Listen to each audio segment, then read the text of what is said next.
right near the folded edge of your front of your pen. Just holding all the seam allowance and twill tape down.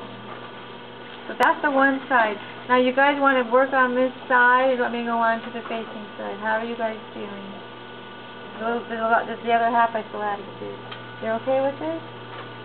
Go ahead. Talk to me, because it's okay. But I will not do the pocket till much later. So believe me, I'll work with all of you when you start working on the zipper after this. Okay, so that side's ready.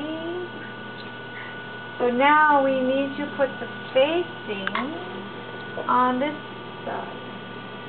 So our twill tape. So your twill tape doesn't just sew onto your pant, right? You have a line here. You don't want to see it. Because all you want to see is your curved, lovely top. So this is just sewn to the facing. That's the purpose of the facing. Okay? And to clean finish this little raw edge. So just take your facing. Make sure you did it the correct way. Face up this way with the fusing on this side. You're going to put right sides together.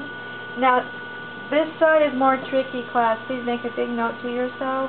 It stretches more. People tend to stretch this. Without the extension side, it's more rigid. You have a little notch. It's only 3/4, not an inch. Make sure you can find that notch. If you can't find it, you won't have any seam allowance to catch this. Right? If you have no seam allowance, it won't work. So you have to this is still 5.5 from here to here. Okay, so just make sure it's fitting.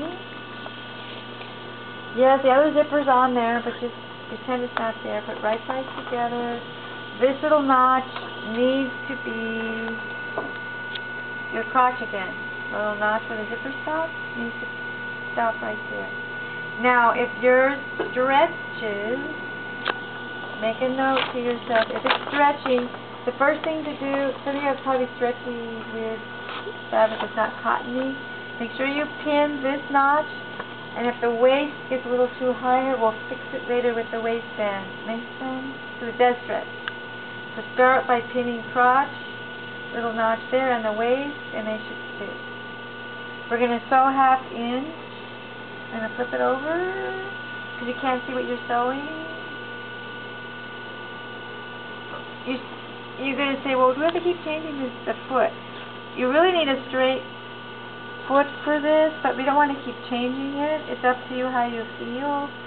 But you can use the zipper foot for this. We have to make sure you have to have things sticky. Because we're going to need the zipper foot in a minute to put it on the facing.